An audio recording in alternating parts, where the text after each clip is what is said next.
দেখছেন এটি নিউজ, প্রণব সাহা আপু আপনাদেরকে স্বাগত জানাচ্ছি। সময় হলো আমাদের ইস্পাহানি নিউজ আওয়ার এক্সট্রার।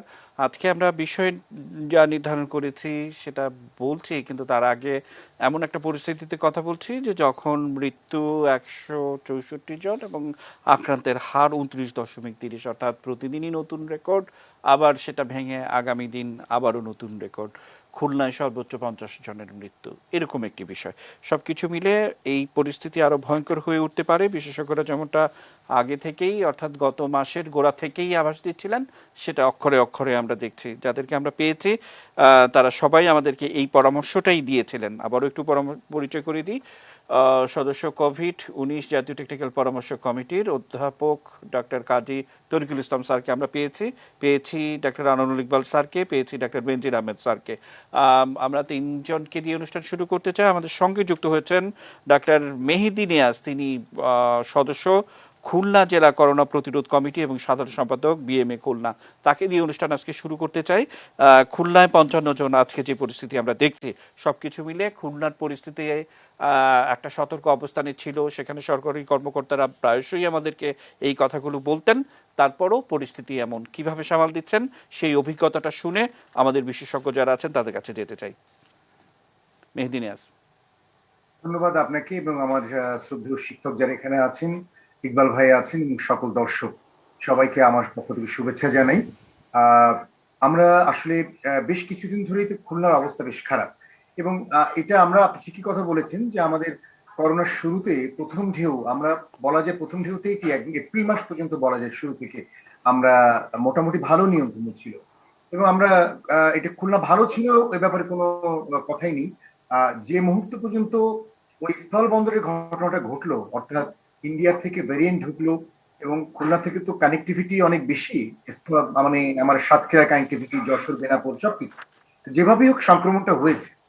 আমাদের এই মুহূর্তে রোগীর সংখ্যা এখন একটু আপনাদের জানা দরকার, রোগীর সংখ্যা এবং চাপ অনেক বেশি। আমরা 3টা ডেডিকেটেড করোনা হসপিটাল ডিল করি। একটা Khulna medical college hospital, 130 bed, পাশাপাশি বলে রাখি এখন রোগী আছে 200-এর উপরে। আর খুলনা সদর হসপিটাল ডেডিকেট করেছি 70 বেড, 70টা রোগী আছে। রিসেন্টলি আমরা শহীদ শেখ আবু নাসির বিশেষায়িত হসপিটাল সেটাকে করেছিলাম, এবং সেখানে 45টা বেডের ভিতরে রোগী আছে 40। আর আমাদের বেসরকারি গাজী মেডিকেল কলেজ ছিল, সেখানে কিন্তু রোগী 120টা বেড ছিল, রোগী আছে ওরা 150টা করতে যাচ্ছে। বিষয়টা হয়েছে যে আমরা এই মুহূর্তে এদেরকে সাপোর্ট দেওয়ার জন্য খুলনা মেডিকেল কলেজে হয়তো আমাদের যে ব্যবস্থাটা এই পর্যন্ত দিতে পারছি সেটা সন্তোষজনক, এভাবেই যে আমাদের এইটিকে সাপোর্ট দেওয়ার জন্য এই মুহূর্তে অক্সিজেন অভাবে মারা গিয়েছে বিষয়টা এরকম রোগী আমরা আমরা এই মুহূর্তে এরকম ঘটনা ঘটেনি। যে রোগীগুলো আমার আইসিইউতে মারা গিয়েছে, এইচডিইউতে মারা গিয়েছে, সেই রোগীটা মিনিমাম তারা 1.5 সপ্তাহ বা 10 দিন, 12 দিন বা কোনো 2 সপ্তাহের মতো ভর্তি আছে, থেকে থেকে এক পর্যায়ে মারা গিয়েছে। যেটার ইফেক্ট আমি মনে করি যে ইতিপূর্বে আমাদের যে করোনা সংক্রমণের পরে আমরা লকডাউন গুলো দিয়েছিলাম, মানুষ যেভাবে মানেনি, উদাসীনতা প্রকাশ করেছে, সবকিছু মিলিয়ে ইফেক্ট পড়েছে, এবং সেটা এখন বুঝতে পারছি। আমরা এর সামনের ইফেক্টটা বুঝতে পারবো এই যে আমরা 1 সপ্তাহ লকডাউন যাচ্ছে, এটার অবস্থাটা কালকেই বুঝতে পারবো না, আরো 1 সপ্তাহ দিয়েছে গভর্নমেন্ট, আমরা সাধুবাদ জানাই। এইটাকে আমরা বুঝতে পারবো এই 2 সপ্তাহ যখন হবে, সেখানে গিয়ে যে আসলে জি মেহেদি নিয়াজ, আপনি আমাদের সঙ্গেই থাকুন। আবারও আপনার সাথে যুক্ত হব অধ্যাপক ডাক্তার কাজী তরিকুল ইসলাম স্যারের কাছ থেকে একটু শুনবো। স্যার, মানে এ তো গেল এক ধরনের পরিস্থিতি, ঢাকার বাইরে রাজধানীর অধিকাংশ হাসপাতালগুলো, আজকে আমরা একটু খোঁজ খবর নেওয়ার চেষ্টা করেছিলাম যে সেখানে মানে 54%ই হচ্ছে রাজধানীর বাইরের পেশেন্ট, এরকম একটি তথ্য। পাশাপাশি সাম্প্রতিক সময়ে যোগ হয়েছে যে অক্সিজেন সংকট, আমরা সাতক্ষীরায় প্রথম দেখলাম, তারপর বগুড়ায় দেখলাম এবং আজকে পাবনায়। মানে প্রতিনিয়তই কিন্তু 6 জন, 7 জন, 4 জন এই সংখ্যাগুলো মৃত্যু অক্সিজেনের অভাবে, সেটাও দেখছি। নিশ্চয়ই আপনাদের টেকনিক্যাল কমিটির যে পরামর্শ সভায় আপনারা বসেন, এই হোমওয়ার্কগুলো তো আগে থেকেই আপনারা নিশ্চয়ই সরকারকে জানিয়েছেন, সেই ধারাবাহিকতায় কি বলার আছে তারিকুল স্যার? ধন্যবাদ আপনাকে। দেখুন, একটা হচ্ছে থিওরি, মানে আমরা ঘরে বসে কিছু তত্ত্ব উপাত্ত হাজির করলাম এবং আমরা বৈজ্ঞানিকভাবে বিশ্লেষণ করে সরকারকে বললাম যে এইটা এভাবে করলে, যেমন এখনকার কথাই বলি, এখন আমরা আহ, অবশ্যই লকডাউন ছাড়া আমাদের এই মুহূর্তে কোনো গত্যন্তর নাই, কিন্তু এটাই এর একমাত্র সমাধান নয়। আমার বাড়ি খুলনা। আমি মেহেদীকে আহ, আমরা গত দুদিন আগে একটা টেলিভিশনে এইটা এরকম শুনছিলাম যে খুলনা মেডিকেল কলেজে একটা ট্যাঙ্ক, অক্সিজেন ট্যাঙ্ক রাখা আছে, প্রায় মাস দেড়েক হলো, কিন্তু সেটা এখনো ইনস্টলেশন হয়নি। এইটা একটা কিন্তু নেগেটিভ ইম্প্যাক্ট ফেলে দর্শক, মানে যারা এগুলো শোনেন, অথবা তারা ভাবেন যে এইটা যদি করা হতো তাহলে কিছু মানুষের জীবন বাঁচতো। অবশ্যই কিছুটা তো কথাটা সত্য। অক্সিজেন ডিমান্ড, এটা তো যত পেশেন্ট বাড়বে তত আমাদের এটা চাহিদাটাও বাড়বে। এটা এটা ধরেন আমি একটা যদি তুলনা করি, একটা উদাহরণ দিই। ফর এক্সাম্পল, আপনি বাসায় 10 জন লোককে দাওয়াত দিয়েছেন একটা অনুষ্ঠানে, কোনো কারণে প্রত্যেকে একজন করে বন্ধু নিয়ে আসলো, 20 জন বা 30 জন হলো, আপনার খাবার শর্ট পড়বে না? আমার প্রত্যেকটা মেডিকেল কলেজের সক্ষমতা, আমি, আপনি, আমরা চিকিৎসকরা সবাই জানি। যারা এই খুলনাবাসী, আমি যেহেতু মেহেদীকে পেয়েছি বলে আমি খুলনার কথা বলছি, প্রথম ওয়েভে এরা কিছুই বুঝতে পারেনি, যেটা ঢাকা, নারায়ণগঞ্জ, গাজীপুর আর চিটাগাং বুঝেছে। সেকেন্ড ওয়েভ যেহেতু বর্ডার ডিস্ট্রিক্ট থেকে আরম্ভ হয়েছে এবং এটা আসছে ঢাকার দিকে, জাস্ট গতবারের উল্টো উল্টো চিত্র। যে কারণে মেহেদিরা এখন সবচেয়ে বেশি আক্রান্ত, এবং ওরা হিমশিম খেয়ে যাচ্ছে ওই জায়গায় যে ম্যানেজমেন্ট পয়েন্ট অফ ভিউ এবং কি দরকার সেটা আসলে অ্যাডজাস্ট করা। এই সব জায়গাটা আমরা অঙ্ক যতই ঘরে বসে করি না কেন, এই মেহেদি নওয়াজরাই সবচেয়ে এটার ভালো উত্তর দিতে পারবে, এবং ওরা ফেস করছে, ওরা বুঝতে পারছে যে আরো এরকম অক্সিজেনের অভাবে মানুষের মৃত্যু কিন্তু হতে পারে, হওয়ার সম্ভাবনা থাকবে, যদি এখনো লাগাম ধরে এটাকে আমরা নিচের দিকে না নামাতে পারি, তাহলে আমরা ব্যর্থ হব। এবং এই ব্যর্থতা আমরা চাই না। যে কারণে আপনি যেটা বলছিলেন যে আমরা 1 মাস আগের থেকে বলছিলাম যে লকডাউন কঠোর ভাবে দেওয়া হোক।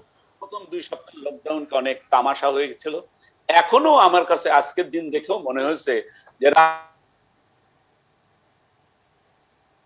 দেখবেন যে ঢাকা শহরের পশ এলাকায়ও আবার অন্য জায়গায়ও ঠিকই তো চলছে।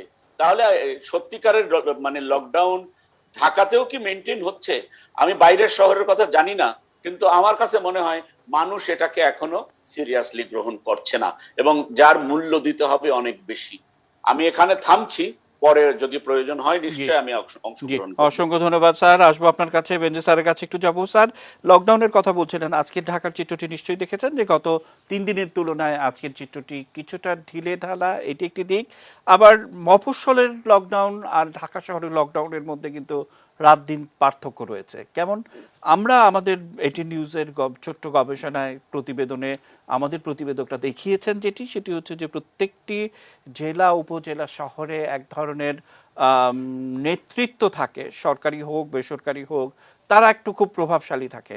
অর্থাৎ তারা চাইলেই মফস্বল শহরে যে কোনো সময় যে কোনো কিছু করতে পারে, অর্থাৎ বিয়ে বা সামাজিক অনুষ্ঠান করতে পারে, বা একটা গাড়ি বহর শহরে ঘুরতে পারে, বা এই কাজগুলো করতে পারে, বিভিন্ন সামাজিক কর্মকাণ্ডই হচ্ছে। কিন্তু কথা হচ্ছে যে সেই নিয়ন্ত্রণের জায়গাটা কে করবে যদি আমি নিজে সচেতন না হই? সেই চ্যালেঞ্জ তো রয়েই যাচ্ছে। আবার আমরা আজকে বলছি যে আরো ভয়ঙ্কর, আমাদের আজকের বিষয় নির্ধারণ করেছি, অর্থাৎ আরো ভয়ঙ্কর রূপ আমাদের দেখতে হবে। বেঞ্জি স্যার কি যুক্ত করবেন? না প্রণব, দেখুন, আহ, আহ, এই লকডাউন নিয়ে তো নানা শব্দ নিয়ে আসা হচ্ছে, নানা সময় নানা। এবারে লকডাউন সরকার যখন প্রজ্ঞাপন জারি করে, তখন একদিকে যেরকম বলে ঘরের বাইরে কেউ বের হলেই তাকে জেল অথবা জরিমানা দিতে হবে। তো আমরা ভেবেছিলাম যে তাহলে তো সত্যিই কঠিন লকডাউন, কিন্তু দেখলাম সেই প্রজ্ঞাপনের মধ্যে অনেক ফাঁকফোক। যেমন ধরুন যে গার্মেন্টস খোলা থাকবে, আপনার মানে বিদেশ নির্ভর যেগুলো শিল্প কারখানা সেগুলো খোলা থাকবে, বাজার বসবে, বাজার ভিতরে বসবে না রাস্তায় বসবে, ধর্ম মন্ত্রণালয় বললো 5 ওয়াক্ত নামাজ পড়তে যাওয়া যাবে, তাহলে দেখেন এই প্রজ্ঞাপনের মধ্যেই বা সরকারের যে নির্দেশনা, সেখানেই কিন্তু অনেকগুলো মানে ব্যারিয়ার তৈরি হলো যে কঠোর লকডাউনে, যে ঘর থেকে বেরোনো যাবে না। তার মানে এটা কন্ট্রাডিকশন। ঘর থেকে বেরোলেই জরিমানা, যেমন রিক্সা চলবে, বলছে রিক্সায় চলে যাওয়া যাবে। তো ঢাকায় যদি 30 লাখ রিক্সা চলে এবং সেখানে যদি সারাদিন সে চালায়, কত কোটি লোক যেতে পারে? 1 কোটি লোক যদি 5 ওয়াক্ত নামাজ পড়ে, তাহলে 5 ইউনিট, তার মানে 5 কোটি। বাজার যদি থাকে এরকম, বাজার যদি লোক করতে যায়, তাহলে তো আপনি সারা বাংলাদেশে বোঝেনি কত কোটি লোক যাবে। তাহলে আসলে যে কথা যেটা বলেছিল যে কঠোর লকডাউন, এমনকি শাটডাউন, এই শব্দটা নিয়েও আমার সঙ্গে একটু মতান্তর হলো পরামর্শ কমিটির সভাপতির, যে আপনারা নতুন একটা শব্দ কেন নিয়ে আসলেন, বরঞ্চ আমরা আপনাদের কাছে চাই কারিগরি বিষয়, এই শব্দের খেলা আপনাদের কাছে চাই না। উনি অবশ্য খুবই রিয়াক্ট করেছেন, যাই সেটা ব্যক্তিগত বিষয়। কিন্তু এটা হলো একটা দিক। তার মানে হলো যে আমরাই তৈরি করে দিয়েছি যে এই এই লকডাউন আসলে সেই লকডাউন নয়, মানে যেটা আমরা চাচ্ছিলাম ঘরবন্দি, ঘরের বাইরে যাবে না। এবার আসি গ্রাম। আপনি প্রণব উপজেলা পর্যন্ত গিয়েছেন, কিন্তু আপনি গ্রামে যাননি, মানে গ্রামের কথা বলেননি। আমি আমার ভাস থেকে গতকাল টেলিফোন করলাম, বললাম কিরে, আমাদের গ্রাম গাইবান্ধা শহর থেকে 10 কিলোমিটার দূরে, আমাদের গ্রামের ওখানে কি অবস্থা? বলো চাচা কিন্তু স্বাভাবিক জীবন, সবাই বের হচ্ছে, এক বাড়ি থেকে আরেক বাড়ি যাচ্ছে এবং দোকানে যাচ্ছে, খাচ্ছে, গল্প করছে। এবারে কিন্তু সংক্রমণটা শহরে মূল না, মূল গ্রামে। তাহলে সেই গ্রামে যদি চলাচল থাকে, এক বাড়ি থেকে যদি আরেক বাড়িতে যায় এবং তাদের যদি সংক্রমণ থাকে, তাদের ভিতরে যদি ভাইরাস থাকে, তাহলে এই লকডাউন দিয়ে কি আসলে সংক্রমণ থামবে? আসলে সংক্রমণ কমবে? হয়তো শহরে কমবে, কিন্তু গ্রামে কি কমবে?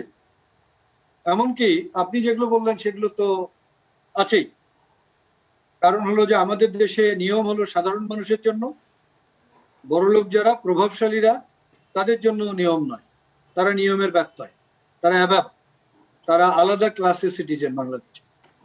তো এখন আমার কথা হলো যে গ্রামে, তাহলে গ্রামে যদি আমরা এই সংক্রমণটা বন্ধ করতে না পারি, তাহলে আসলে কি সংক্রমণ কমবে? 14 দিনেও কি কমবে? আচ্ছা, আর একটা কথা আসেন, এটা ডেল্টা ভাইরাস সারা বিশ্বে এখন এটা সবাই স্বীকার করছেন যে এটা ট্রান্সমিসিবিলিটি অনেক বেশি। তাহলে পরিবারের ভিতরে যে সংক্রমণ হবে, আমি জানি না টেকনিক্যাল কমিটিতে এটা আলোচনা হয় কিনা, কিন্তু অধ্যাপক শহীদুল্লাহ স্বাক্ষরিত যেটা দেখলাম চিঠি, বিজ্ঞপ্তি আকারে, সেখানে এই আইসোলেশন, ট্রেসিং, টেস্টিং এর সম্বন্ধে আমি একটু কথাও দেখলাম না। তা আমার মাঝে মাঝে ইদানিংকালে অবশ্য খুবই সংশয় জাগে নিজের প্রতি, যে আমি একটু এই জনস্বাস্থ্য নিয়ে কাজ করেছি, জনস্বাস্থ্যে একটা ডিগ্রি আছে, 25, 30, 40 বছর হলো প্রায় জনস্বাস্থ্যের সাথেই আছি। তা আমি কি তাহলে ভুল? মানে এখানে কি আসলে আইসোলেশনের কোনো প্রয়োজন নেই? তাহলে যেটাকে আমরা টেকনিক্যাল কমিটি বলছি, তারা আইসোলেশনের কথা রিকমেন্ড করছেন না, তারা ট্রেসিং এর কথা রিকমেন্ড করছেন না, তারা টেস্টিং এর কথা রিকমেন্ড করছেন না, বরঞ্চ আমার কাছে মনে হচ্ছে প্রশাসনকে ফলো করে যে লকডাউন, শাটডাউন এই কথাগুলো আনছেন, এটা আমার কাছে একটু সমস্যা মনে হচ্ছে।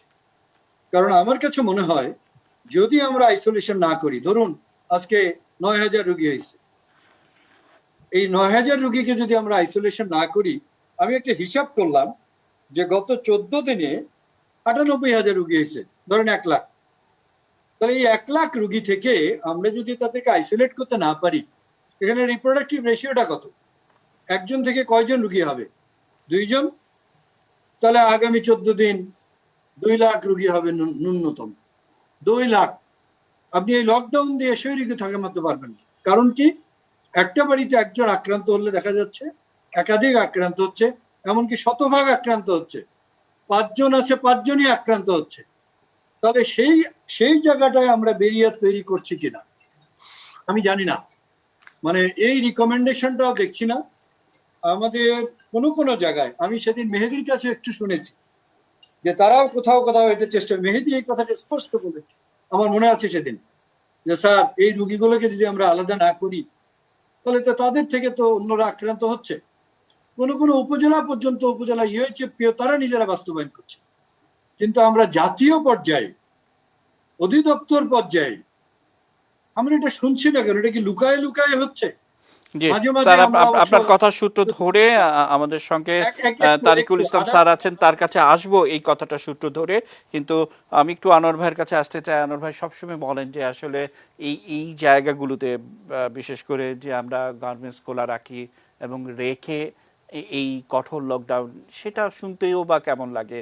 আর গার্মেন্টস মালিকরা যতই এর পক্ষে কথা বলুক, কিন্তু ভেতরের খবর তো গণমাধ্যমে অন্যভাবে প্রকাশিত হয়েছে। অর্থাৎ কি করে আমরা বলতে পারি যে গার্মেন্টস কর্মীরা আক্রান্ত হচ্ছে না, মানে সেটা কেউ কি বিশ্বাস করবে? আবার আমাদের বেঞ্জি স্যার বলছিলেন গ্রামের কথা, এবং আমাদের গ্রামে এরকম বেশ কয়েকটি কেস আমরা পেয়েছি যে গার্মেন্টসের কাজ করতে গিয়ে আক্রান্ত হওয়ার ব্যাপার। তো সেই অভিজ্ঞতা তো রয়েছেই। ইকবাল ভাই নিশ্চয়ই আপনার অনেক কিছু যোগ করার রয়েছে। জি, ধন্যবাদ এবং এটিএন নিউজের সমস্ত দর্শকদের শুভেচ্ছা জানিয়ে বলছি, আসলে আমি সবার কথা খুব সুন্দরভাবে শুনলাম। এই তো ধরেন 1.5 বছর এগুলা শুনলাম আর বললাম, কিন্তু আসলে আমাদের এত বিশেষজ্ঞ এত মতামত দিয়েছে, এবং মানুষজনও কনফিউজড এবং মানুষজনও কিছু শুনতে চায় না, এবং আমাদের সরকার খুব সহনীয়ভাবে জিনিসটা ট্যাকেল করতে চেয়েছে। আমি কতগুলো জিনিস বলি। জিনিসটা হচ্ছে, আমাদের ফিজিওলজি একটা সাবজেক্ট আছে, স্যাররা এখানে আছেন 3 জনই ডাক্তার, বুঝবেন। অল অর নান রেসপন্স, আপনি হয় সব করবেন নালে করবেন না, কিছু করেন না। যেমন এই লকডাউনের কথাই বলি, লকডাউনের দরকার আছে। লকডাউন একটা টেম্পোরারি টুলস, এই যে ঊর্ধ্বগতিটা হ্রাস টেনে ধরার জন্যই লকডাউনটা দরকার, কিন্তু লকডাউনটা প্রপার লকডাউন দিতে হবে। আপনি যদি লকডাউনের সাথে সাথে ধরেন, আজকে ব্রেকিং নিউজে বারবার করোনার কথাই আসছে, কিন্তু তারপরে প্রোগ্রামেই দেখছি দিন মজুরের কথা আসছে, এরপরে আবার চলে আসছে গার্মেন্টস এর কথা। এখন আপনি যদি একটা সংক্রামিত ব্যাধির সাথে পাশাপাশি আপনি অর্থনীতি সচল রাখতে চান, আপনি দিন মজুরের কথাও চিন্তা করতে চান, আপনি প্রত্যেক দিন বাজার করতে চান, এটা তো একটা যুদ্ধ অবস্থা। এবং যুদ্ধের থেকেও বড় ব্যাপার, যেমন 1971 সালের যুদ্ধ আমরা এখানে মনে হয় সবাই দেখেছি। তখন কি কোন গার্মেন্টস খোলা ছিল, কোন মসজিদে নামাজ পড়তে যেত, কোন বাজারে মানুষ বাজার করত, কোন দরিদ্র মানুষের বাসায় খাবার নেই, এই কথা চিন্তা করার আপনার প্রশ্নই ছিল না। এরপরে আপনি আসেন, আমরা তো মাঝে হরতালও দেখেছি। হরতাল কি 22 দিন 21 দিন লাগাতার হয়নি? তখন কি গার্মেন্টস খোলা থাকতো? তখন কি অফিস আদালত খোলা থাকতো?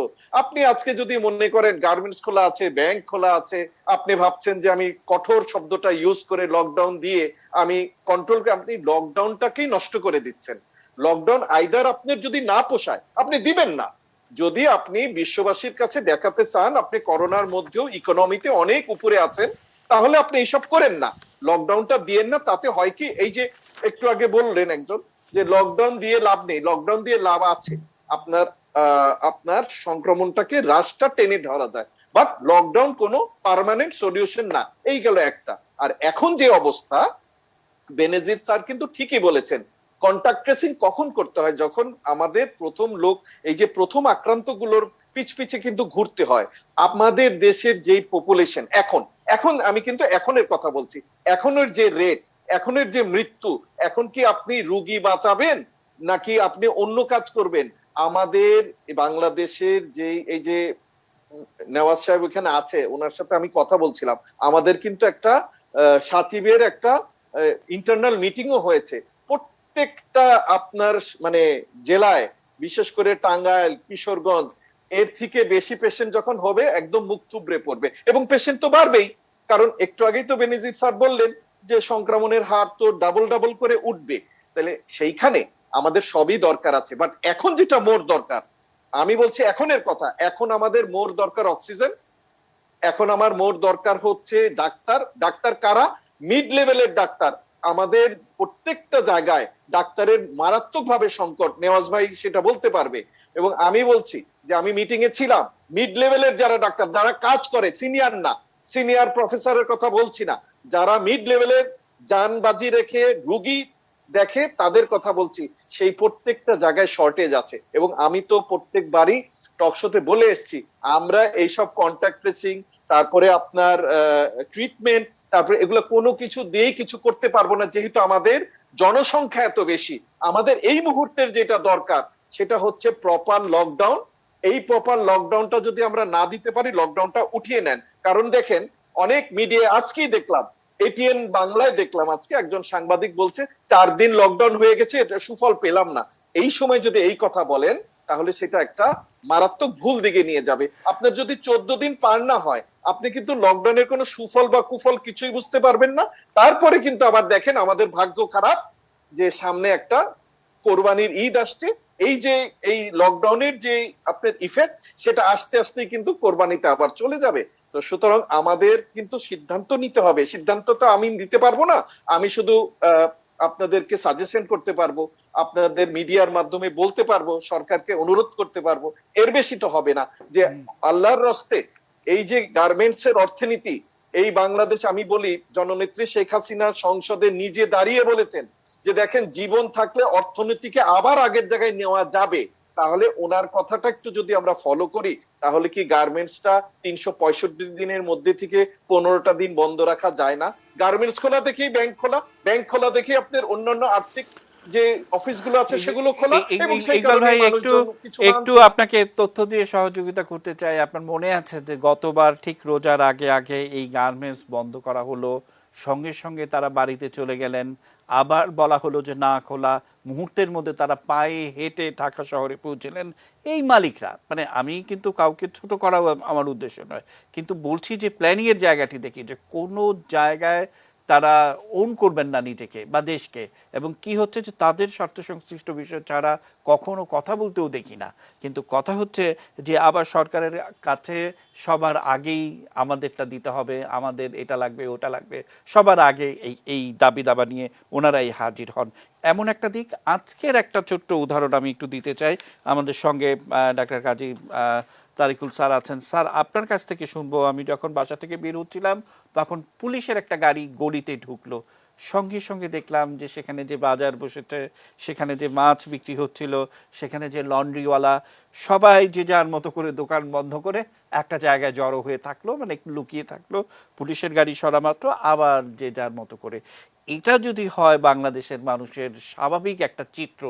মাননীয় প্রধানমন্ত্রী গতকালকে সংসদে দাঁড়িয়ে বলেছিলেন যে গেল রোজার ঈদে সবাইকে অনুরোধ করা হলো যে আমরা এবারের ঈদে অন্তত বাড়িতে না যাই, সবাই বাড়িতে যেভাবে আমরা গ্রাম পর্যন্ত ছড়িয়ে দিয়ে এলাম, এবং এবং বিশেষ করে মধ্যরাতে কি হয়, ঠিক 12টার পর আমরা দেখব যে পণ্য সরবরাহের জন্য যে ট্রাকগুলো কারণ বাজারে আসে, প্রত্যেকটি একেবারে উপচে পড়া যাত্রী নিয়ে গ্রামে ফিরে যাচ্ছে। এটি মানে এই অনুষ্ঠান শেষ করে যখন বাড়ি যাব তখন এই চিত্র দেখতে দেখতেই কিন্তু যাব।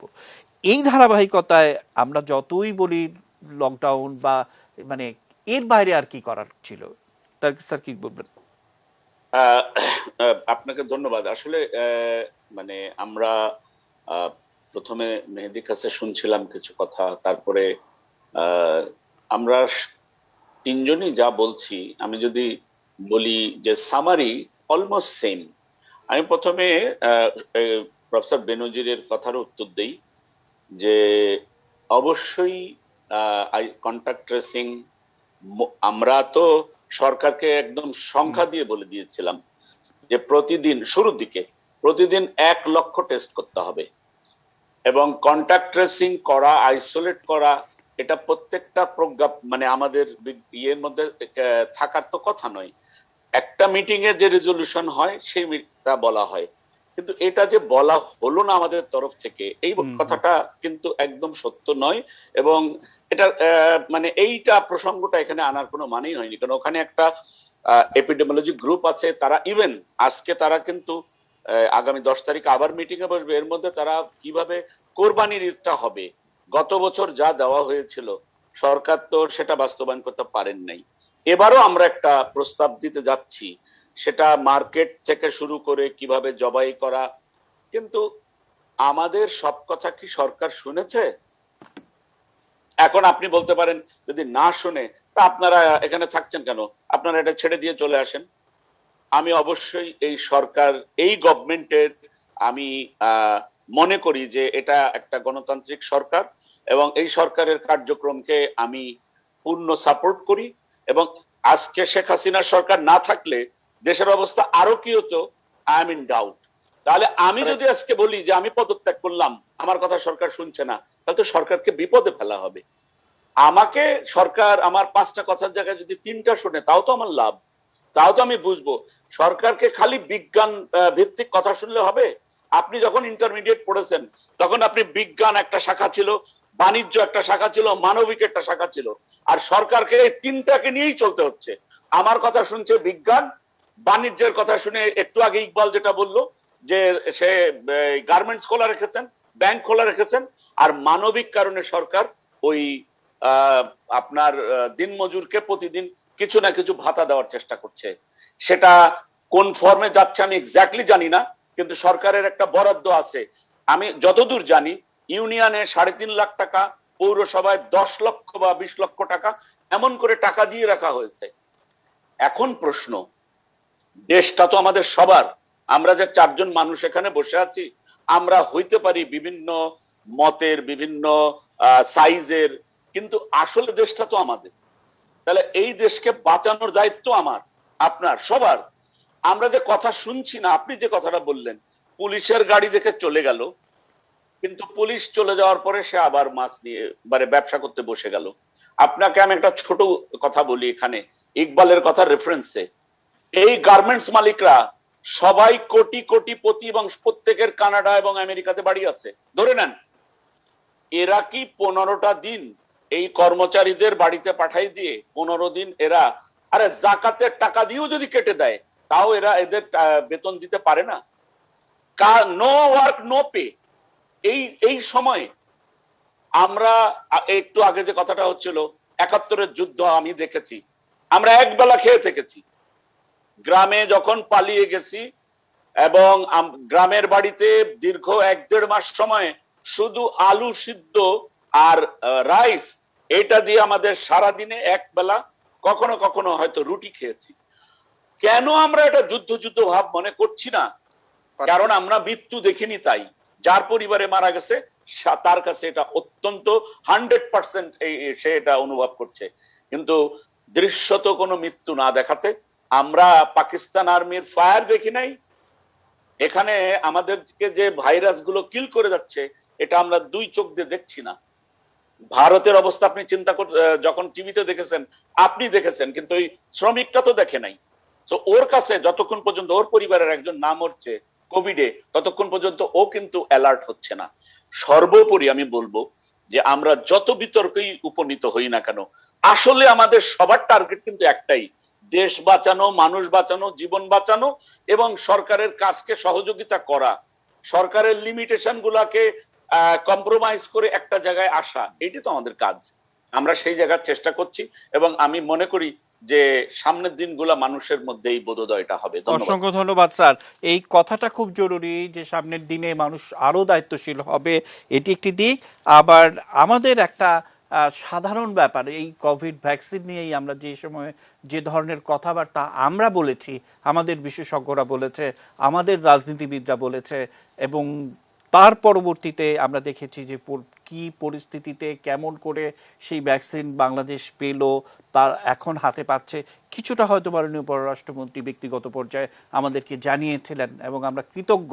এই কারণে কৃতজ্ঞ যে বাংলাদেশের মানুষ না জেনে মন্তব্য করতে খুব ভালোবাসে, আর নিজেকে পণ্ডিত ভাবাতো এটা একটা স্টাইল, মানে সেটা তো আমরা জানি, অন্তত টকশোতে বসলে অনেকেই সেটা করেন, সেটাও জানি। এই ধারাবাহিকতায় আমরা কাউকে কংগ্রেচুলেট করতে জানি না, ধন্যবাদ দিতে জানি না, কিন্তু আমরা শুধু বুঝি আমার নিজেরটাই। আমি আমাকে কিন্তু এই কথাগুলো বলছি। আবারও আমরা মেহেদী নেয়াজের কাছে যাব। বিশেষ করে স্বাস্থ্য বিভাগ থেকে আজকে বারবার বলা হয়েছে যে সামনে যে কোরবানির পশুর হাট বসবে সেটা একটা বড় চ্যালেঞ্জ, এবং সেটা নিঃসন্দেহে খুলনাবাসীর জন্য একটি বড় চ্যালেঞ্জ। আমরা এই কথার সূত্র ধরে আপনার কাছে ফিরে আসব। একদম ছোট্ট একটা বিরতি নিয়ে ঘুরে আসতে চাই। নিচ্ছি ছোট্ট বিরতি, এটি নিউজের সঙ্গে থাকুন।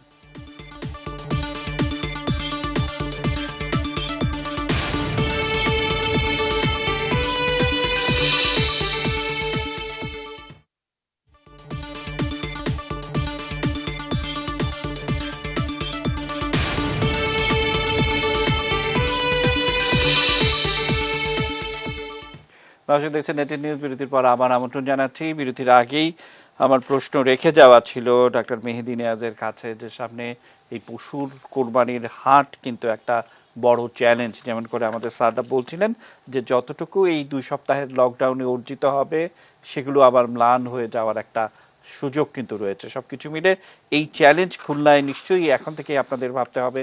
কি ভাবছেন? ধন্যবাদ আপনাকে, খুব গুরুত্বপূর্ণ একটা প্রশ্ন করেছেন। প্রশ্নটা এখানে আমরা 5 জন বা 6 জন আছি, 6 জনের নয়, এটা সারা বাংলাদেশের অন্তত যে মানুষগুলা দেশকে নিয়ে ভাবে সবটা মানুষের একই প্রশ্ন।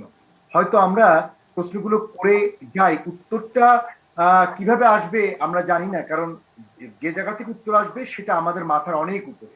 তো যাই হোক না কেন, আপনার প্রশ্নের উত্তরটা এভাবেই বলি যে আমরা বারবার পিছিয়ে গেছি ঈদ নিয়ে। আমাদের গত ঈদটা আপনি দেখেন, ঠিক যে মুহূর্তে আমরা ঈদের সময় ফাঁদে পড়েছি, আমরা একটু এগিয়েছিলাম, ঠিক ঈদ আমাকে পিছিয়ে দিল। মাননীয় প্রধানমন্ত্রী সংসদ দাঁড়িয়ে স্পষ্টভাবে বলেছেন, আর কিভাবে একজন মাননীয় প্রধানমন্ত্রী বলতে পারেন যে এই ঈদের থেকে আমাদের সমস্ত কিছু ঘটনাগুলো ঘটলো। এখন সামনে আসছি ঈদ, আমাদের একটা উদাহরণ আছে সামনে, যে উত্তরা সিটি কর্পোরেশন উত্তর যেটা করেছে যে তারা 1 লাখ কোরবানি দেওয়ার একটা সিস্টেম করেছে, যাতে মিনিমাম 5 লক্ষ মানুষ হাটে যাবে না। এটা একটা ব্যবস্থা। খুলনার প্রেক্ষাপটে গত যে কমিটি মিটিং হয়েছে এবং তার আগের কমিটিতে আমি একভাবেই এটাকে আলাদাভাবেই আমি প্রশ্নটা রেজ করেছি। আমি বলেছিলাম এইভাবেই যে আমরা যা কিছুই করি, এই 2টা লকডাউন পিছিয়ে যেতে পারে যদি ঈদ পর্যন্ত টেনে না নিয়ে যেতে পারি এবং ঈদকে ইনক্লুড না করতে পারি। এবং ঈদের সময় আপনারা কোরবানি দিব, আমি এভাবেও বলেছিলাম কথাটা, যে আমি যদি এই মুহূর্তে বলি যে না এই ওয়াজিব জিনিস, এটা ফরজ না, তাহলে কিন্তু আমার উপর একটা খড়গ আসবে। আমি এটাও বলতে চাই না, আমি শুধু এতটুকু বলতে চাই ঈদকে নিতে হবে এভাবেই যে আমার খুলনার সিটি কর্পোরেশনের মধ্যে দিয়ে এটাকে করতে হবে। আমাদের খুলনার মধ্যে কোনো ধরনের বড় হাট রাখা যাবে না, নট এ সিঙ্গেল। এবং আমাদেরকে অনলাইন সিস্টেম কেন চালু করা যাবে না, আমি সে কথা কালকেও বলেছি। আমাদের দরিদ্র মানুষের কাছেও 2টা করে মোবাইল, এবং তারা অ্যান্ড্রয়েড মোবাইল ইউজ করে, they know how to use it, এবং তারা অনলাইন ভালো করে আমাদের থেকেও বোঝে।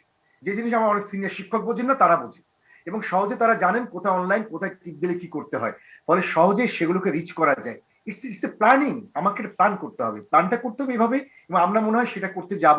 আগামী পরশুদিন সেটা মিটিং আছে, এই মিটিং এ আমাদের এই ধরনের প্ল্যানিং আছে যে আমরা খুব শীঘ্রই আমাদের এইভাবে কোরবানি এবং স্লটার হাউস আমরা কোথায় কোরবানি দেবো, এই জন্য সিটি কর্পোরেশন লোক থাকতে হবে, বা আমাদের কি বলে বিভিন্ন স্বেচ্ছাসেবী সংগঠন আছে, এদেরকে নামাতে হয় এবং এদেরকে এই কাজে নিতে হয়। আমরা কি যে কোরবানি করি, হুজুরকে আমি টাকা দিই না, আমার সাথে যে কাজ করে তাকে আমি টাকা দেই না, যে আমার গরু ছেলে দেয়, ছাগল ছেলে দেয়, দেই না? অবশ্যই দিই, সবাই দিই। তাহলে আমাদের এই টাকার জায়গাটাকে আমরা তাদের ওখানে দিব, প্রয়োজন হলে বৃদ্ধি করতে হলে বৃদ্ধি করেই দিব। আমাকে আজকে মাংস খেতে হবে কথা নেই, যদি করতেই হয় তাহলে আমাকে 1-2 দিন পরে হোক, আমার কোরবানি তো আমার একটা স্যাক্রিফাইস, আমার স্যাক্রিফাইসটা হলো আমাকে আমার পরের দিন আমার মাংস এনে বাসায় দিক, যদি আমার এতটাই লাগে। আমরা প্রয়োজনে ভাগে যেতে হবে আমাদের। মেহেদি কোরবানি 3 দিন দেওয়া যাবে, হ্যাঁ 3 দেওয়া যাবে days। স্যার, আপনি খুব ভ্যালিড পয়েন্ট, 3 দিন দেওয়া যাবে করবেন। আমাকে কেন এটা ভাগ ভাগ করে দেওয়া হবে। ভাই অবশ্যই আপনি ভাগ করে দেন, আপনি এলাকা ভাগ করে দেন স্যার। থ্যাংক ইউ আপনাকে অত্যন্ত সুন্দর কথা বলার জন্য। আমাকে 3 দিন এলাকা, একটা খুলনার এলাকাকে 3 দিন ভাগ করার কোনো বিষয় না, আমি 3 দিন ভাগ করে দিই যে আমার এই এলাকায় এই দিন এই দিন এই দিন। এটা আমার মনে হচ্ছে প্ল্যানিং। এটা প্ল্যানিংটা আমরা আশা রাখি যে আমরা চেষ্টা করবো আগামী মিটিং এ, কারণ সচেতন আছি সবাই, এটা সত্যি কথা। হয়তো এক শ্রেণী মানুষের জন্য পারি না, সেটা এক জিনিস। আর যারা গ্রামের দিকে যেভাবে ইনফিল্ট্রেট করেছে বিষয়গুলা, এই মানুষকে পথে আনা যায় না, এরা কোনোভাবেই কথা শুনবে না এবং এদেরকে কোনোদিন সম্ভব নয়।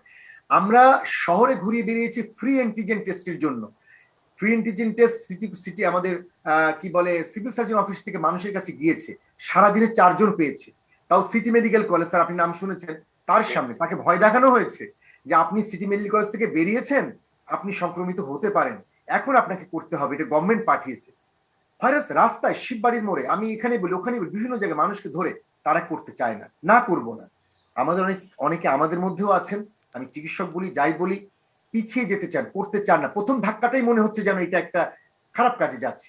আর আমি কিন্তু 4বার পরীক্ষা করেছি, আমার মনে এখানে আপনারাও যেভাবেই হোক না কেন আমরা কাজ করছি, যেহেতু আমাকে বারবার কাজ করতে হয়, ওই কোভিড হসপিটালে যেতে হয় আমাদেরকে, আমরা করেছি।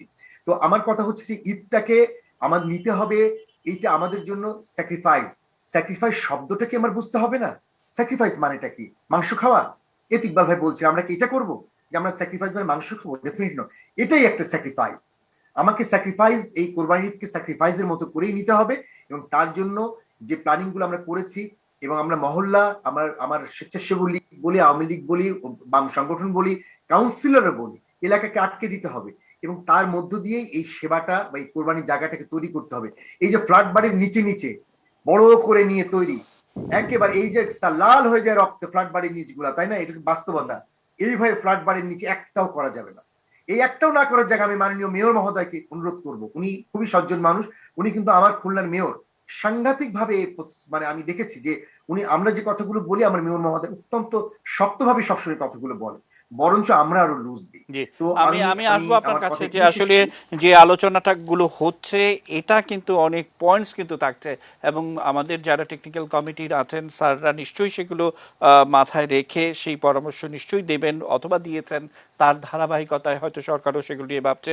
একটু বেনজির স্যারের কাছ থেকে শুনে নিতে চাইবো যে আসলে এই পশুর কোরবানিটার একটা বড় চ্যালেঞ্জ কিন্তু থাকছেই, সবাই সে কথাই বলছে। স্যার, এর বাইরে আর কি কোনো পরামর্শ আছে আপনার, বেনজির স্যার? আহ পরামর্শ তো কিছু নেই, কারণ পরামর্শ দেওয়া কঠিন। আমাদের একটা ইয়ে ছিল আগে যে the king never does a wrong, রাজা কখনো ভুল করে না। তো আমাদেরও আসলে মানসিকতা মোটামুটি এই। ধরেন আমরা যখন যার কাছেই যা শুনি, ধরুন অধিদপ্তরের কথা বলেন, অধিদপ্তর সব ঠিক করছে। মন্ত্রী যখন ক্লেম করেন বাংলাদেশ করোনা নিয়ন্ত্রণে খুব ভালো করছে, ঠিক একইভাবে আমরা যদি কখনো পরামর্শ কমিটির কথা বলি, ধমক ধমক নানা কিছুই শুনি, মানে তারা কখনো ভুল করতে পারেননি। তো সুতরাং আসলে পরামর্শ দেওয়ার কিছু নেই, হ্যাঁ, পরামর্শ দিয়ে কোনো লাভও নেই, কেননা পরামর্শ কেউ শোনেও না, আর আসলে হয়তো পরামর্শ দেওয়ার মতো আমাদের বুদ্ধিও নেই। তবে আমার এরকম একটা অনুভূতি যে আমাদের হয়তো সামনে আরো 14 দিন, আরো লাখ দুয়েক মানুষ হয়তো আক্রান্ত হবে, এবং আমরা জানবো না আসলে কারা আক্রান্ত হচ্ছে। 2 নম্বর হলো যে আসলে গড়ে শখানেক মানুষ আগামী 20 দিন ন্যূনতম আমরা হয়তো দেখতে থাকবো মৃত্যু, মিনিমাম। তার উপরে যেতে পারে, এটা নির্ভর করবে অনেক কিছুর উপরে। আর দ্বিতীয়ত যে সেটা হলো যে আমাদের করোনা যে এই যে পরিস্থিতিগুলো হয়, ধরুন গত মার্চ এপ্রিলে যেটা হয়েছে, সেটা দায় হলো দুটোর, একটা ভাইরাসটার আর হলো জনগণের, আর মোটামুটি কারো দায় নেই। এবারেও তাই। এবারে যে এই মানে ডেল্টা ভাইরাসটা বাড়লো, এটা ডেফিনেটলি ডেল্টা ভাইরাস নিজেই একটা কারণ। ধরুন ও যদি এত মারাত্মক না হতো তাহলে হয়তো বাংলাদেশে এত সংক্রমণ হতো না। আমরা বাংলাদেশে সবাই ঠিক কাজ করেছি, কিং নেভার ডাজ এ রং। আমাদের চাঁপাইনবাবগঞ্জের কথা বলি, ওখানকার ডিসি হলো ওখানকার প্রধান, আমাদের করোনা কমিটি সিভিল সার্জন নন, এটাই ঠিক। মানে ডিসি হওয়া ঠিক, সিভিল সার্জন হওয়া ঠিক না। এবং ডিসি যে কাজটা করেছেন সেটাই ঠিক করেছেন। তো সুতরাং ওখানে যে কটা লোক মারা গেছে, যাই গেছে, এটাই অবশ্যম্ভাবী ছিল, সুতরাং কোনো ভুল হয়নি। ধরুন ওখান থেকে রাজশাহীতে আসছে, এটাও তাই, এটাও এখানেও কোনো সমস্যা নেই, কেউ ভুল করেনি, এটাই অবধারিত ছিল। এবং আমাদের সীমান্তবর্তী জেলাগুলো আমাদের মনে হয় যে হয়তো বা আগে লকডাউন যদি করে দেওয়া যেত, সীমান্ত থেকে যদি কেউ না বেরোতে পারতো, তাহলে সীমান্ত থেকে আকাশ দিয়ে এই সংক্রমণটা আসার কথা না অন্যান্য এলাকা। তো আমরা করিনি, এবং সেটাই ঠিক যে আমরা যে লকডাউন করিনি, আপনি জিজ্ঞেস করেন কেউ বলবে না এটা ঠিক হয়নি। আমরা 2-4 জন যারা বলি তারা আসলে ভুল বলি, তারা বিরোধিতার জন্য বিরোধিতা বলি। আমরা আসলে দেশের ভালো চাই না, আমরা সংক্রমণ নিয়ন্ত্রণ হোক তাও চাই না। সুতরাং আসলেই সত্যি কথা হলো পরামর্শ দিয়ে লাভ নেই। তবুও বলি যে আসলে আমার চিন্তা হচ্ছে গ্রামের মানুষদের নিয়ে, যে এক, তাদের পয়সা নেই। 2 নম্বর হলো যে আমাদের উপজেলাগুলোতে একটু সমন্বিত চিকিৎসা ব্যবস্থা করা যেত, অর্থাৎ প্রাথমিক চিকিৎসাটা যদি উপজেলায় দেওয়া যেত, এবং ক্রমান্বয়ে জেলা হাসপাতাল, তারপরে বিভাগীয় হাসপাতাল, এরকম যদি একটা সমন্বিত ব্যবস্থাপনা করা যেত, হয়তো কিছু লোক মৃত্যু হতো না, কি যায় আসে? আমি ইদানিং হাইড্রোসিল অপারেশন করাচ্ছি, 1 লোক 40-50 বছর হলো হাইড্রোসিল নিয়ে বেড়াচ্ছে। তাহলে কেন অপারেশন করেনি স্যার? কোথায় টাকা পাই স্যার আর এগুলো করা? তো মানুষ নিয়তি মেনে নিয়েছে। তো এই বাংলাদেশের মানুষ ওই নিয়তিটাই মেনে নেবে। আমরা জানি যে আসলে যে কিছু নিয়ম কানুন হবে, সেখানে সব সময় সেটা ডাবল স্ট্যান্ডার্ড থাকবে, এবং আমরা কখনোই ভুল করব না। আমরা ইনশাল্লাহ এর পরেও হয়তোবা উল্টো শুনবো যে Bangladesh has done splendid in managing this corona. Over to you Pranab, ধন্যবাদ। অসংখ্য ধন্যবাদ।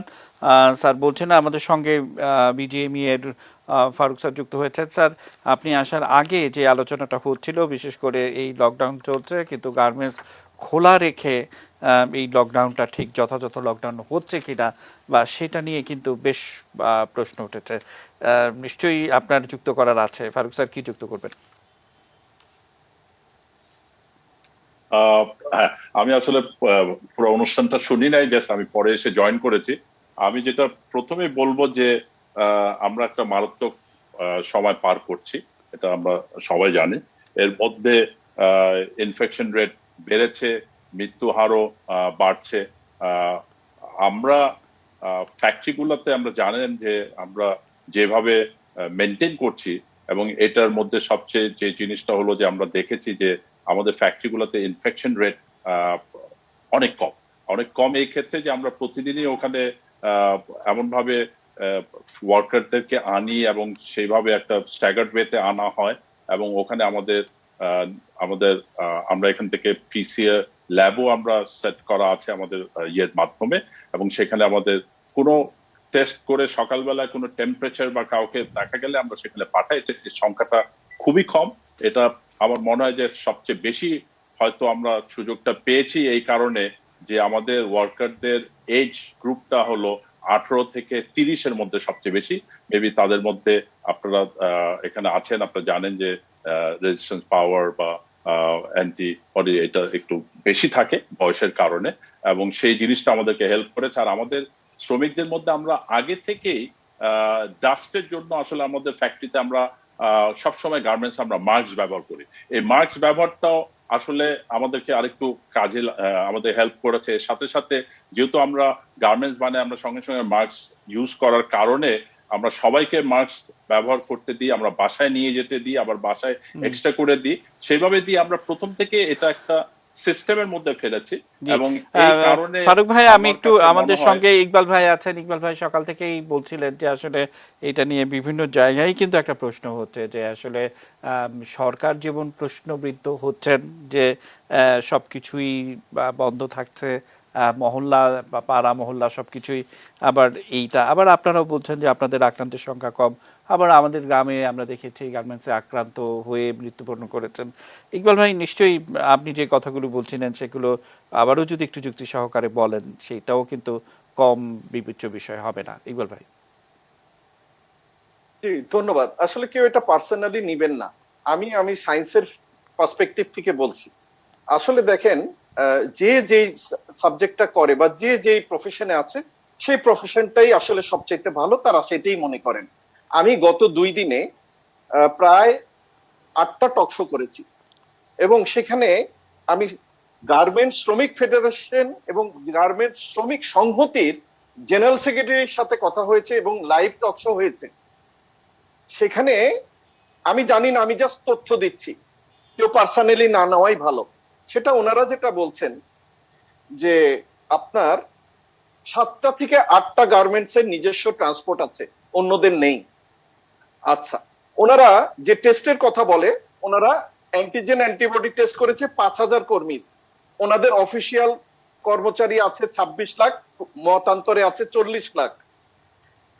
ওনারা কোনো কিন্তু আলাদা দেশের কোনো আলাদা শ্রেণী না। আমার কাছে না, এজ এ ফিজিশিয়ান আমার কাছে সব রোগী সমান। আমার কাছে রিক্সাওয়ালা ভাইও যা, আমার কাছে একটা ডাক্তারও তা, আমার কাছে একটা ইঞ্জিনিয়ারও তা, আমার কাছে একজন সাংবাদিকও তা। চিকিৎসার ক্ষেত্রে বলছি, ওনাদের অনেক ফ্যাসিলিটিস থাকতে পারে, কিন্তু গার্মেন্টস শ্রমিকরা মেজরিটি টাইমে ভিডিও ফুটেজ আছে, আপনাদের কাছেও আছে। ওনারা ভ্যানে চড়ে আসছে, ওনারা হেঁটে হেঁটে আসছে, এবং আপনার 8টার মধ্যে তাদের ঢুকতে হয় পাঞ্চ করে, এবং সেখানে একটা হুড়োহুড়ি লাগে, এবং যদি পাঞ্চ টাইমলি না হয় তাদের টাকা কাটা যায়। এগুলো সব কথা কিন্তু ওনারা বলেছে, আমার কথা না। ওনারা বলেছে, আমি সেটা আপনার মিডিয়ায় বলছি সবার শোনার জন্য। মেবি আমি রং, কিন্তু ওনাদের কথাটাই আমি বলছি। এবং তারা, অনেক মানুষ আছে আক্রান্ত, কিন্তু তারা বলে না চাকরি চলে যাওয়ার ভয়ে। আমি একটা কথা বলি, বাংলাদেশে মেজরিটি 78% হলো এসিমটোমেটিক। আপনি একটা টেম্পারেচার মাপলেন আর জ্বর নাই, আপনি ভেবে নিলেন যে আপনার করোনা নাই। এটা কোথাও, এটা একদম টোটাল রং এবং ভুল কনসেপ্ট। ঠিক আছে, এটা সরকার সিদ্ধান্ত নিছে, সরকারের উপরে সবকিছু। কারণ আমি তো দেশের জন্য বলবো, আমি কোন একটা পার্টিকুলার সেক্টরের জন্য বলবো না। মেবি এটা গার্মেন্টস, হ্যাঁ অনেক রেমিটেন্স ওনারা দেন আমাদের দেশে, অনেক কিন্তু ওনারা অর্থনীতিকে চাঙ্গা করে রাখে। এখন ওই যে আমি যে কথাটা প্রথম বলেছি, আপনারা চাচ্ছেন কি? আপনারা এই করোনার মধ্যে অর্থনীতি অনেক উপরে, বাংলাদেশ খুব ভালো করছে। যদি এটা চান তাহলে যেভাবে লকডাউন দিয়েছেন, লকডাউন শব্দটা উঠিয়ে দেন। কারণ কয়েকজনের জন্য আপনার দেশে লকডাউন প্রপারলি হবে না, সেটা না করে লকডাউন শব্দটা। ইকবাল ভাই, আসবো আপনার কাছে। ফারুক ভাই, আপনার উত্তর শুনবো। যে কথা ইকবাল ভাই বলছিলেন সেটার উত্তরে নিশ্চয়ই আপনার অনেক কিছু যোগ করার আছে। শুধু আমি তারিকুল স্যারকে একটু মনে করিয়ে রাখবো বা প্রশ্ন রেখে যাব যে রাজা নিশ্চয়ই কোনো ভুল করতে পারেন না। এই যে কথাগুলো, নিশ্চয়ই সেটার মধ্যে অনেক অভিমান, অনুশোচনা, অনেক অপ্রাপ্তি সেগুলো তো থাকেই। আবার আমরা বিশেষ করে খুলনার কথা মেহেদীর কাছ থেকে শুনছি, খুলনার ব্যাপারটা তো সবচেয়ে ভালো বলবে মেহেদী, তার কারণ হচ্ছে ও বিষয়টি হ্যান্ডেল করছেন। মুক্তিযুদ্ধের কথা কিছুক্ষণ আগে আপনি বলছিলেন, মুক্তিযুদ্ধের সময় আপনি দেখেছেন, আপনি ছাড়া সেটা ভালো কেউ বলতে পারবেন না। অর্থাৎ রাষ্ট্র যারা পরিচালনা করেন তাদের সামনে অনেক বিষয় সূক্ষ্ম সূক্ষ্ম থাকেন, যে সেখানে নিয়ে নিশ্চয়ই মান অভিমানের কোনো কিছু নেই। এই ভ্যাকসিন নিয়েই আমরা যে ধরনের আমাদের বন্ধুদের মুখে কথা শুনেছি, যারা তীব্র সমালোচনা করে তার পরের দিন গিয়ে সেই ভ্যাকসিনটি নিয়েছেন না। তো সেই ধারাবাহিকতায় মান অভিমান একদিকে, আর নিশ্চয়ই টেকনিক্যাল পার্ট আরেকদিকে। আপনার কাছ থেকে উত্তর শুনবো। আমরা একটা ছোট্ট বিরতি নিয়ে ঘুরে আসতে চাই। নিচে ছোট্ট বিরতি, এটিএন নিউজের সঙ্গে থাকুন।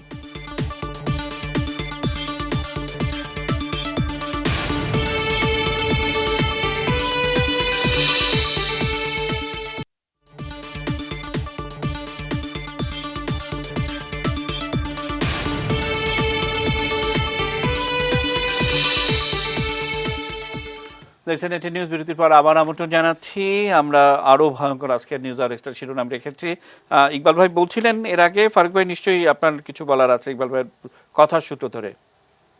ফারুক ভাই।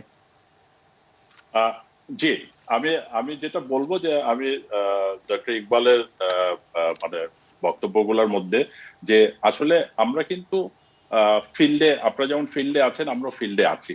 এবং যে জিনিসটা হলো যে শ্রমিক নেতারা যেটা কথা বলছেন, আসলে আমরা কেউ যদি, আপনি ঠিকই বলেছেন যে টেম্পারেচার না থাকলেই যে তার করোনা হয়নি, এটা কথাটা ঠিক না। বাট একজন করোনা নিয়ে আমার মনে হয় কন্টিনিউয়াসলি সে কয়েকদিন কাজ করতে পারবে না, কাজ করা যায় না। এবং সেটা আমাদের ওখানে যেভাবে ইন্সপেকশন হয়, যেভাবে চেকিং হয়, এবং আমাদের এখানে শুধু আমাদের না, থার্ড পার্টি অডিট কোম্পানি থাকে বাইরে। এক মিনিট ফারুক সাহেব, উপসর্গহীন 30 থেকে 40% লোক আছে উপসর্গহীন, তার কখনো উপসর্গ হবে না, কিন্তু তিনি করোনা ছড়াবেন। তাহলে আপনি কিভাবে বলতে পারেন যে একটা করোনা থাকলে কয়েকদিন কাজ করতে পারবেন? তার তো উপসর্গই নেই। আর একদিন গেলেই হয়ে যাবে, আর লাগবে না। মানে আমি যেটা বলছি যে করোনা না জেনে আপনারা যদি এগুলো ডিসিশন দেন বা এই ধরনের মন্তব্য করেন, তাহলে তো মুশকিল। আমার একটা উপজেলা 6 জন ডাক্তার, তারা 6 জনই উপসর্গহীন, তারা পজিটিভ, তাদের কোনো উপসর্গ হয়নি। তাহলে আপনারা যদি এইভাবে সিদ্ধান্ত টানেন, আপনারা গার্মেন্টস ভালো বোঝেন, পাবলিক হেলথটুকু আমাদের উপর ছেড়ে দিতে হবে না। পাবলিক হেলথ আমরা বুঝি না, আমরা পাবলিক হেলথ বুঝি না। আমরা যেটা কথা বলেন তাহলে তো মুশকিল, যে একজনের থাকলে সে কিছুদিন কাজ করতে পারবে, এটি তো সঠিক নয়। আমি বলছি যে সে ফিজিক্যাল ওয়ার্ক করে, তো ফিজিক্যাল ওয়ার্কে যদি তার করোনা যদি হয়, সে ফিজিক্যাল ওয়ার্কটা করতে পারবে কিনা সেটা আমি সেই কথাটা বলছি যে পারবে। একজন উপযুক্তহীন থাকলে পারবে না জি কেন?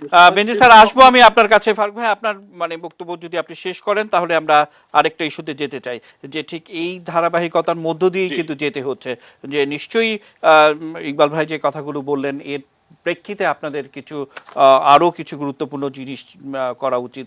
কি মনে হয় আপনার কাছে? হ্যাঁ, আমাদের যেমন একটা কথা বলা হচ্ছিল যে 8টার সময়, কিন্তু আপনারা দেখেন যে আমরা যখনই গত বছর যখন মার্চ মাসে আমাদের ফ্যাক্টরি বন্ধ করে দিই, আমরা প্রায় 40 থেকে 80 দিন আমাদের ফ্যাক্টরি বন্ধ করা ছিল, এবং সেই সময় আমরা কিভাবে ফ্যাক্টরি চালাবো এগুলো আমরা সবকিছু ডিসিশন নিয়ে তারপরে স্টেপ বাই স্টেপ আমরা ফ্যাক্টরি খুলেছি। আমাদের ফ্যাক্টরি গুলোকে আমরা টাইমিং এখন করেছি যে স্ট্যাগার্ড করে নিয়েছি, 7টা, 7:30, 8টা, 8:30, 9টা, ঠিক লাঞ্চও একইভাবে, সেজন্য একসাথে যেন সব লোক একসাথে যেন না আসে, সেইগুলো আমরা টাইম করে নিয়েছি। আর মাস্ক পরা সেগুলো তো কমন জিনিস, সেগুলো আমরা করে নিয়েছি, এবং সেই কারণে আমরা আমরা যতগুলা টেস্ট করানোর সেগুলো আমরা টেস্টে পাঠাই ওখানে। আমাদের এখানে কোনো সুযোগ নাই, এবং এই যে ফ্যাক্টরি খোলার যে বাস নেই, এই কথাটা আমরা খুব ক্লিয়ারলি বলেছি যে যারা কাছে আছে তারা কাজে আসবে, যারা কাছে হেঁটে আসছে বা সাইকেলে আসছে বা রিক্সায় আসছে, যারা আসতে পারছে না তাদের চাকরি নিয়ে কোনো ভয় নেই, এরকম চাকরি গেছে এরকম কোনো কোনো ভয় নেই, এবং সেই অ্যাসুরেন্সও আছে ওখানে। আমরা কাউকে পাবলিক ট্রান্সপোর্ট ব্যবহার করে বা আসতেই হবে চাকরিতে, চাকরি নিয়ে এই জিনিসটা আমরা কখনোই করি নাই, এখনো আমরা করছি না। আমরা কাউকে জোর করে আনার চেষ্টা করছি না, আমরা চেষ্টা করছি যে যতটুক আমরা পারি সেইভাবে আমরা ফ্যাক্টরি চালিয়ে রাখতে।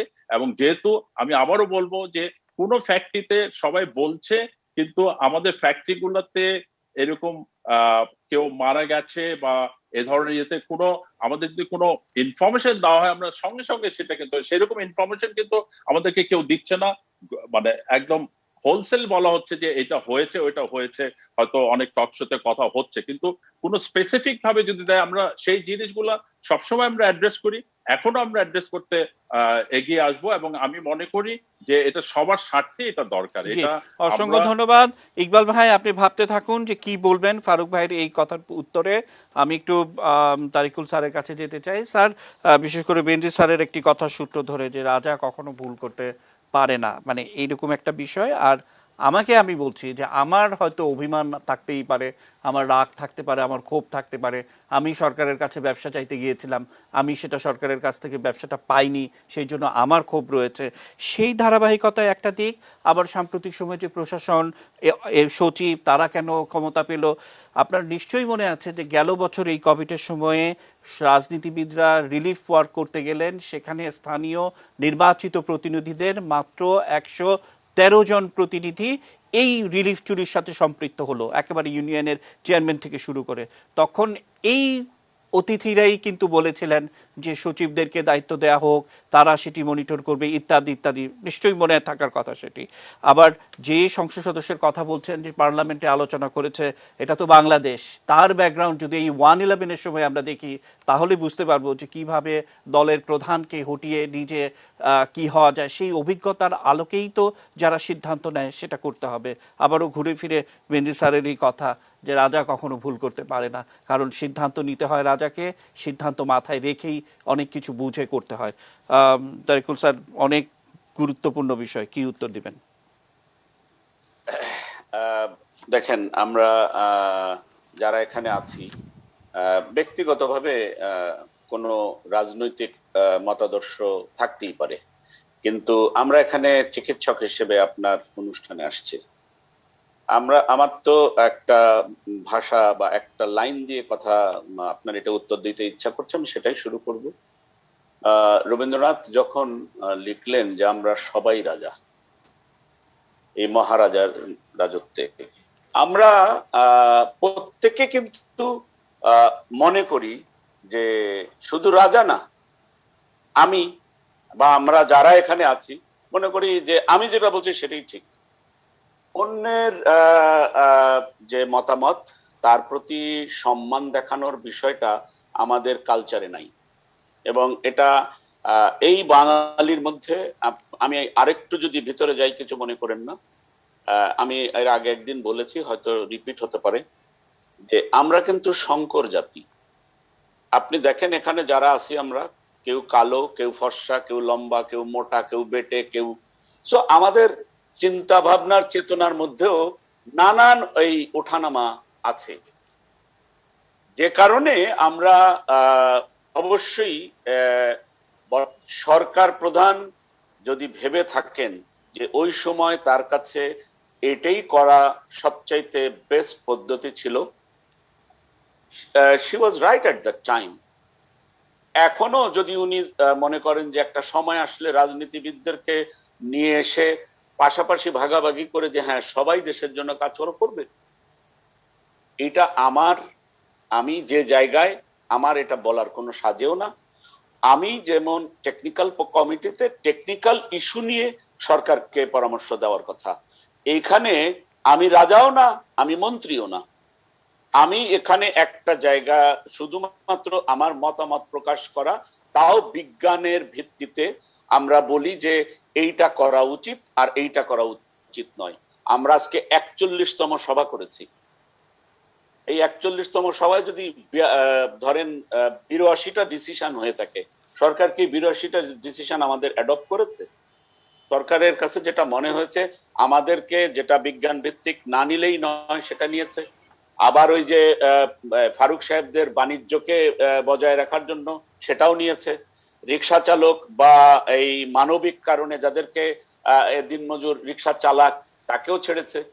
তো যিনি ওই চেয়ারে বসে থাকেন, আমরা একটা চোখ দিয়ে একটা টানেল ভিশনে আমরা দেখছি, আর রাষ্ট্রপ্রধানকে সারা দেশের সারা জনগণের প্রত্যেকটা লেয়ারকে ব্যালেন্স করে চলতে হচ্ছে। তারিকুল ভাই, আমি শুধু আপনার কথার সঙ্গে একটা ছোট্ট কথা যুক্ত করতে চাই যে আজকে বিএনপির একজন স্থায়ী কমিটির সদস্য, একেবারে নাম বলে দিলে সবাই আপনারা চিনবেন, তিনি বলছেন যে মেগা প্রকল্পের যে অর্থায়ন সেটা বন্ধ করে কোভিডের ভ্যাকসিন যেন কেনার জন্য অর্থ বরাদ্দ রাখা ইত্যাদি ইত্যাদি। উনি বলতেই পারেন, কারণ ওনারা রাজনীতি করেন, রাজনীতির নানান ধরনের শর্ত থাকে, মতামত থাকে, বিরোধিতা থাকে। কিন্তু তিনি কি জানেন যে 26 কোটি ডোজ ভ্যাকসিন কেনার অর্থ সরকার আলাদা করে রেখেছে? তিনি কি জানেন যে এই কোভ্যাক্সের ভ্যাকসিন কিভাবে মার্কিন যুক্তরাষ্ট্র থেকে কোন কৌশলে আনতে হলো সরকারকে? তারা কি এই বিষয়গুলো জানেন? জানেন না। কিন্তু বিষয়টি হচ্ছে যে কিন্তু কথা বলতে হবে। আবার আমাদের ইকবাল ভাই কিছুক্ষণ আগে বলছিলেন যে ওই টেলিভিশনের প্রথম শিরোনাম, দ্বিতীয় শিরোনাম, তৃতীয় শিরোনাম এসব করতে হবে। আবার যিনি মূল ভাবনাটা ভাবেন, তার ভাবনাটা অনেকের চেয়ে অনেক বেশি প্রখর ভাবনাটাই কিন্তু ভাবেন। আপনার কাছ থেকেই এটার আরেকটু ব্যাখ্যা শুনতে চাই, তারপর আমরা একটা ছোট্ট বিরতিতে যাব। স্যার, কি যুক্ত করবেন? আমি আমি ব্যক্তিগতভাবে একটা কথা মনে করি যে এখনো আমরা যেভাবে আছি, এখনো যেভাবে চলছে, আপনি যে ভ্যাকসিনের কথাগুলো বলছিলেন, দেখেন পৃথিবীর বহু দেশ, ভারত তো সিরাম ইনস্টিটিউট তাদের নিজস্ব ভ্যাকসিন দিয়ে ভারত আসলে ভালো জায়গায় আসতে পারছে, ম্যাস ভ্যাকসিনেশন করেছে, যে কারণেই পেরেছে। আমরা ভ্যাকসিন প্রডিউসিং কান্ট্রি হলে আমাদের চিন্তা ভাবনা, কথাবার্তা, টেলিভিশনের এইসব টক টক কিছু প্রয়োজন হতো না।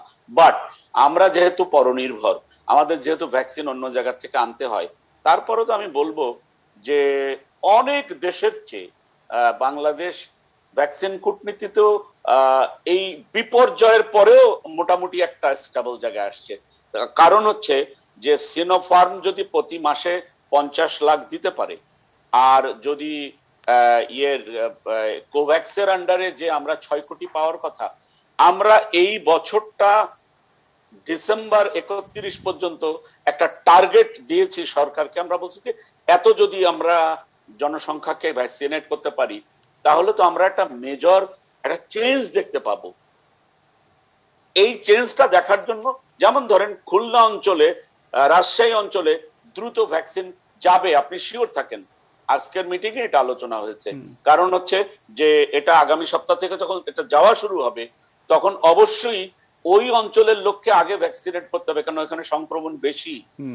আর দিন শেষে কিন্তু একটাই কথা, মাস্ক হয়তো আপনাকে আরো 2-1 বছর পড়তে হবে, কিন্তু এই লকডাউন কোন সমস্যার সমাধান এনে দিবে না।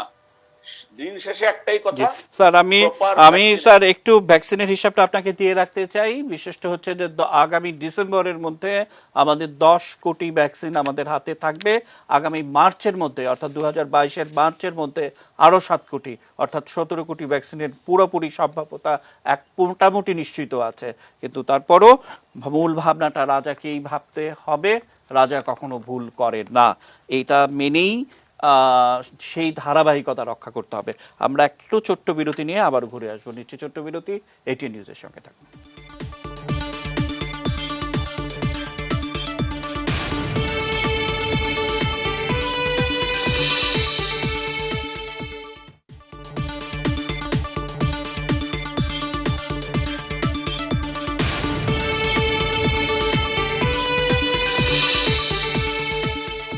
আমরা অনুষ্ঠানের একেবারে শেষ ধাপে পৌঁছে গেছি। সবাই একবার করে সুযোগ পাবো। শুরুতেই আমরা ডাক্তার মেহেদী নিয়াজ, কারণ একদম 30 সেকেন্ড সময় আপনি পাবেন। শেষ মুহূর্তে কি বলার আছে মেহেদী? শেষ মুহূর্তে বলার একটাই, সমন্বিতভাবে সবাইকে চেষ্টা করতে হবে। গভর্নমেন্ট একা কিছু করতে পারে না এবং সম্ভব নয়। সরকারকে সকলের সহযোগিতা আসতে হবে।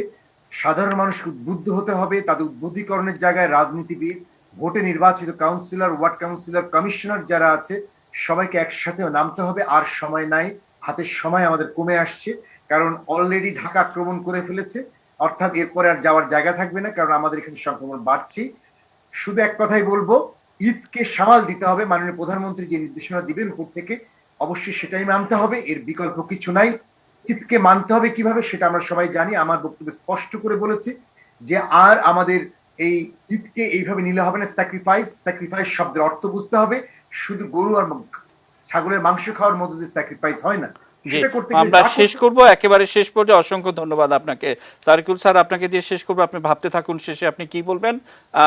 ইকবাল ভাই, আপনার যুক্ত করার কথা ছিল, 30 সেকেন্ড সময় আপনি পাবেন।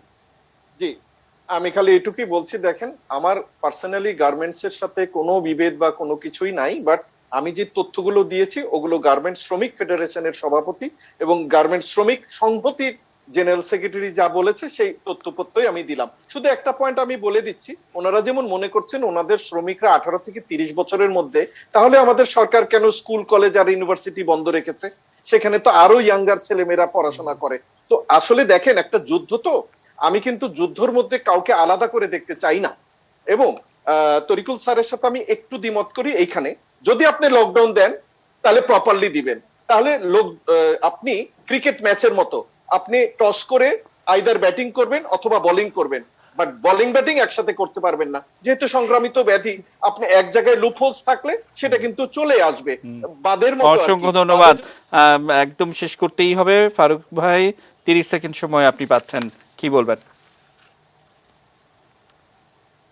জি, আমার মনে হয় যে আমাদের সবকিছু যেগুলো সাজেশন আসতেছে সেগুলোকে মেনে আমাদেরকে চলতে হবে এবং সেগুলো মেনে আমাদেরকে এগিয়ে যেতে হবে। কিন্তু আমাদের যে সংক্রমণটা যেভাবে বেড়েছে, যেভাবে বাড়ছে, এটার জন্য একদিকে যেমন ভ্যাকসিনেশনের প্রোগ্রাম সরকার যেভাবে আগাচ্ছে, আমাদেরকে সেই জিনিসগুলোকে দেখেই কিন্তু আগাতে হবে। এবং আমি মনে করি যে আমাদের যারা এক্সপার্ট আছে তাদের সাজেশন অনুযায়ী আমাদেরকে চলতে হবে এবং আগামীতে আমাদেরকে যেন সংক্রমণ না বাড়ে সেই স্টেপ গুলাকে আমাদেরকে অসংখ্য ধন্যবাদ। বেনজির স্যার, 30 সেকেন্ড সময় আপনার। ধন্যবাদ। আমার মনে হয় যে আমাদের একটা সমন্বিত এখন চিকিৎসা ব্যবস্থাটা গড়ে তুলতে হবে, উপজেলা, জেলা এবং বিভাগ, যাতে করে রাজধানীতে আমাদের সংক্রমণ নিয়ে অনেক লোক না আসে। উপজেলাগুলো থেকে এটা শুরু করতে হবে, সেখানে যেন মিনিমাম ক্যাপাসিটি থাকে, যাতে করে যাদের তেমন কিছু লাগবে না অন্তত আইসোলেশনটুকু হবে ওখানে। তারপরে জেলায় যেন একটু ক্যাপাসিটি আর বেশি থাকে। তারপরে বিভাগে আমাদের আসলে আইসিইউ সহ ক্যাপাসিটিটা এই পর্যায়ে করা উচিত, ওই বিভাগের যে চাহিদাটুকু তার সিংহভাগটাকে যেন ওখানে পূরণ করা যায়। কারণ ঢাকায় যে 1-1.5 কোটি 2 কোটি মানুষ আছে, তাদের চাহিদা পূরণ করা এই ঢাকার হাসপাতালগুলোর জন্য কঠিন। সেখানে বাইরে থেকে যদি এটা আসতে থাকে তাহলে কিন্তু আসলেই মুশকিল। সেজন্য একটা সমন্বিত ইউনিফর্ম একটা চিকিৎসা ব্যবস্থা সারা দেশ জুড়ে চালু করা উচিত। অসংখ্য ধন্যবাদ। তারিকুল স্যার, 1 মিনিট সময় আপনি পাবেন। Thank you. আসলে আজকে তো অনেক বিশদ আলোচনা হলো এবং আমি এটাই মনে করব যে প্রফেসর বেনজিরের শেষ কথাটাকেই আমি পিক আপ করছি, যে দেশে যখন একটা যুদ্ধ চলছে তখন এখানে প্রত্যেকেরই কন্ট্রিবিউশন প্রয়োজন, এবং এই কন্ট্রিবিউশনের জায়গাটায় আমরা যেন মানে হয়তো ভেদাভেদ থাকতে পারে, ওপিনিয়নের সমস্যা থাকতে পারে, কিন্তু আমাদের আসল ইস্যু তো মানুষের জীবন বাঁচানো।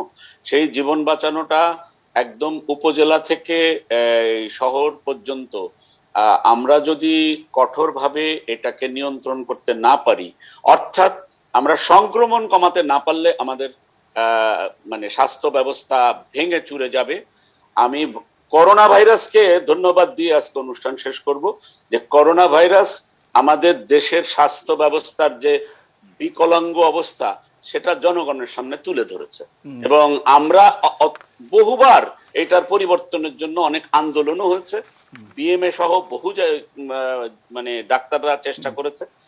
যদি ভবিষ্যতে এই জায়গা থেকে ফিরে গিয়ে স্বাস্থ্য ব্যবস্থাটাকে একটা স্ট্রাকচারের মধ্যে আনা যায়, তাহলে পুরা দেশবাসী এটাতে উপকৃত হবে। অসংখ্য ধন্যবাদ, সবাইকে অসংখ্য ধন্যবাদ। দর্শক, এই ছিল আমাদের আজকের আয়োজন, এবং এই অনুষ্ঠানটি রাত 1:10 পুনঃ প্রচারিত হয় দেখার আমন্ত্রণ জানিয়েই এবং শেষ করতে চাই আজকের আয়োজন। সে পর্যন্ত সবসময় খবরের আপডেট পেতে এটি নিউজের সঙ্গে থাকুন।